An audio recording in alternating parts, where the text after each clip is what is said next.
मैंने परखा है अपनी स्या भक्ति को। अरे मैं जिसको अपना कह दूं वो फिर मेरा नहीं रहता। मैं ढूंढने को जमाने में जब वफा निकला, पता चला कि गलत लेके मैं पता निकला।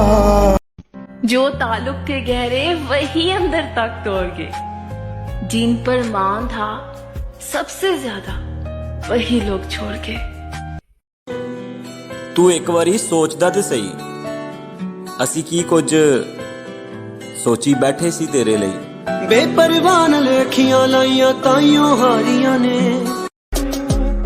ओ मेरी जान समझ जा, तू रोना है सानू खोन तो बाद। एक दिन मैं नहीं होना तैनू चैन मिल जाना। तेनू पता ही नहीं सजना कि असी तेनू किन्ना चाहने आ। तैनू दिल दे महल विच रखिया लुको के।